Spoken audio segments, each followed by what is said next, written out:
Draw করেছে Real Madrid এবং একই সঙ্গে অ্যাথলেটিকো মাদ্রিদও যেহেতু ড্র করেছে, স্পার্সের জন্য একটা ওপেন উইন্ডো কিন্তু চলে আসলো। এবং একাধিক ভিডিওতে এর আগে নানা প্ল্যাটফর্মে এই জিনিসটা বলেছি, মাঝখানের এই সময়টাতে চ্যাম্পিয়ন্স লিগের যে দলগুলোকে এক্সট্রা প্লে অফের ম্যাচ বা 2 রাউন্ডের ম্যাচ খেলতে হবে তাদের জন্য এই বড় চ্যালেঞ্জটা থাকছে রিয়ালের জন্য।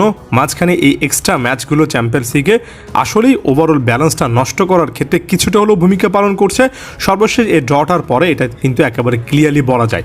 অনেকগুলো হ্যাপেনিং জিনিসপত্র আমরা দেখেছি, যেভাবে জুড বেলিংহাম রেফারিকে কোনো একটা মন্তব্য করে রেড কার্ড দেখলেন, যেভাবে শেষ পর্যন্ত পেনাল্টিটা রিয়ালের পক্ষে গেল না, সব মিলিয়ে রিয়াল মাদ্রিদের জন্য বাজে একটা ফেজ, এটা অনেকে বলতে পারেন। তবে একই সঙ্গে আমি যেহেতু রিয়ালকে কেন্দ্র করে আলোচনা করছি, বেশ কয়েকটা গুরুত্বপূর্ণ পয়েন্ট একেবারে না বললেই নয়।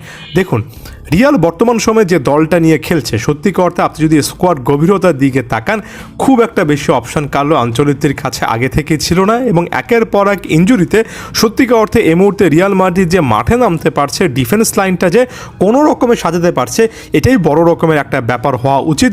বিশেষ করে সেন্টার ব্যাক, শুধুমাত্র সেন্টার ব্যাক পজিশনে যখন এডার মিলিতাও, অ্যান্টোনিও রুডিগার এবং ডেভিড আলাবা তিনজন সেন্টার ব্যাক লম্বা একটা সময়ের জন্য ইনজুরির বাইরে রয়েছেন, তখন আপনার ডিফেন্স লাইনটা একেবারে ভেঙে পড়বে। অনেক দলের ক্ষেত্রে এটা একেবারে স্বাভাবিক ছিল, রিয়ালের ক্ষেত্রে কিন্তু স্ট্রাগল করছে, তবে একেবারে ভেঙে পড়ছে না।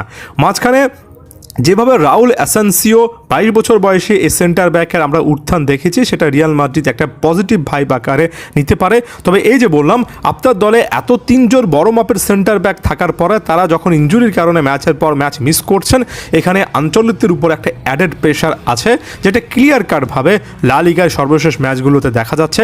চ্যাম্পিয়ন্স লিগে এখন পর্যন্ত দেখা যায়নি। ম্যানচেস্টার সিটির পক্ষে এত সমস্যার মাঝেই কিন্তু রিয়াল মাদ্রিদ প্রথম ম্যাচটা বের করে এনেছে। ব্যাপারটা শুধু এখানেই সীমাবদ্ধ নয়। আপনি দানি কারবাহাল, যিনি কিনা গত সিজনে একেবারে দুর্দান্ত ফুটবল খেলেছেন, কিংবা লুকাস ভাস্কেস, যিনি কিনা রিয়াল মাদ্রিদের জন্য এমন সিচুয়েশনে খুবই গুরুত্বপূর্ণ একজন ফুটবলার, তাকেও যখন ইনজুরির কারণে মিস করেন, রাইট ব্যাক পজিশনে আপনি যাদেরকে খেলাচ্ছেন, যেমন এ ম্যাচও স্টার্টিং লাইনআপে ফেদে ভালভার্দে স্টার্ট করলেন ওই পজিশনে, ব্যাপারটা রিয়াল মাদ্রিদের পক্ষে সম্ভব। আপনি কখনো একজন সেন্টার মিডফিল্ডারকে ডিফেন্সে নিয়ে আসছেন, রাইট ব্যাক পজিশনে নিয়ে আসছেন, ওই যে বললাম আপনার স্কোয়াড গভীরতা যথেষ্ট না থাকার কারণে এবং তার সাথে স্কোয়াডে এত প্লেয়ার ইনজুরি থাকার কারণে যে বিশাল একটা গ্যাপ তৈরি হয়েছে, শুধুমাত্র রিয়াল মাদ্রিদ দেখে, কালো আঞ্চলিকদের দেখে এখন পর্যন্ত সেটা নিয়ে খুব একটা বেশি কমপ্লেন করছেন না। নিশ্চিত করে বলতে পারি, অন্যান্য কোচ হলে এতক্ষণে এই ব্যাপারগুলো বারবার করে ইঙ্গিত করতেন। মিডফিল্ডে টনি ক্রুস যাওয়ার পরে এখানে বড় একটা শূন্যতার জায়গা আছে। হ্যাঁ, আপনি অনেক মিডফিল্ডারকে এখানে খুঁজে পাবেন, তবে মিডফিল্ডে একেবারে precision, accurate final third delivery দেওয়ার ক্ষেত্রে একটা প্রোফাইল যে একেবারে মিসিং। লুকা মদ্রিচ এখন পর্যন্ত সার্ভিস দিলেও এখানে জুড বেলিংহামের উপর যে একটা এক্সট্রা প্রেশার আছে, এটা নিয়ে বিন্দুমাত্র কোনো ডাউট করার জায়গা নেই। ফাইনাল থার্ডে ভিনিসিয়াস জুনিয়র, রড্রিগোর মতো প্লেয়াররা আছেন, হয়তোবা আর্দা গুলের কিংবা ব্রাহিম ডিয়াজের মতো প্লেয়ার যারা নিয়মিত একাদশে কিছুটা হলো বদলি হিসেবে সুযোগ পান, তাদের কথা আপনি বলতে পারেন। তবে নাম্বার 9 একেবারে সেন্টার ফরওয়ার্ড মুভমেন্টের ক্ষেত্রে কিলিয়ান এমবাপ্পেকে রিপ্লেস করার মতো আরও একটা অপশান এখানে হয়তোবা থাকার দরকার ছিল। আপনি এনরিকের কথা বলতে পারবেন, তবে বয়স এবং ওভারঅল ম্যাচুরিটি অবস্থা বিবেচনায় এনরিকের জন্য এখন অপেক্ষা করতে হচ্ছে। কিলিয়ান এমবাপ্পে তো মূলত সেন্টার ফরওয়ার্ড নয়, সেন্টার ফরওয়ার্ড হিসেবে খেলছেন। আরেকটা যদি সেন্টার ফরওয়ার্ড অপশান এখানে কালো আঞ্চলিকদের কাছে থাকতো, তাহলে এমন ম্যাচে ভিন্ন কিছু শেষের দিকে এসে আরও বেশি করে রিয়াল মাদ্রিদ ট্রাই করতে পারতো। মোদ্দা কথা হচ্ছে এটাই, আপনি এই আপস অ্যান্ড ডাউনসগুলো দেখবেন রিয়ালের ক্ষেত্রে। রিয়াল যে ইনজুরি সংখ্যা বা স্কোয়াড নিয়ে যে প্রবলেমগুলো ফেস করছে, সেখানে আপনি ভালো খেলতে গেলে হুট করে এমন টাইপের পয়েন্ট হারানোর সিচুয়েশান দেখবেন। তবে দিন শেষে এগুলো রিয়ালকে ডিফাইন করবে না, ডিফাইনিং মোমেন্ট হবে এই যে সামনে ম্যান সিটির বিপক্ষে ম্যাচ রয়েছে, যে ম্যাচটা হারলে রিয়াল মাদ্রিদ একটা টুর্নামেন্ট থেকে ছিটকে পড়বে।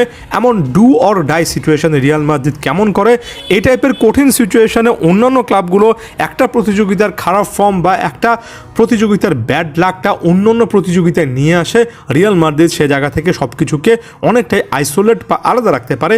এটার জন্য রিয়াল মাদ্রিদের সাফল্যের টারিটা অনেক বেশি করে সমৃদ্ধ। এখন পর্যন্ত রিয়ালের এই মাঝে মধ্যে পা হরকানোটা আমার কাছে সবচেয়ে নেগেটিভ কোনো ব্যাপার বলে মনে হয় না, বরঞ্চ আরও অপেক্ষা করতে হবে এবং একই সঙ্গে মাথায় রাখতে হবে যে রিয়াল মাদ্রিদ আসলে কোন ডিফেন্স লাইনটা এবং কী পরিমাণ আসলে লিমিটেড রিসোর্স নিয়ে খেলছে এবং এটার ইম্প্যাক্টটা আসলে কি এতটা নেগেটিভলি পড়ছে কার্লো আনচেলত্তি এবং রিয়াল মাদ্রিদের কাছে। অন্তত এই জায়গায় রিয়াল মাদ্রিদ ফ্যানেরা এখন পর্যন্ত নির্ভরতা পেতেই পারেন। ধন্যবাদ সবাইকে।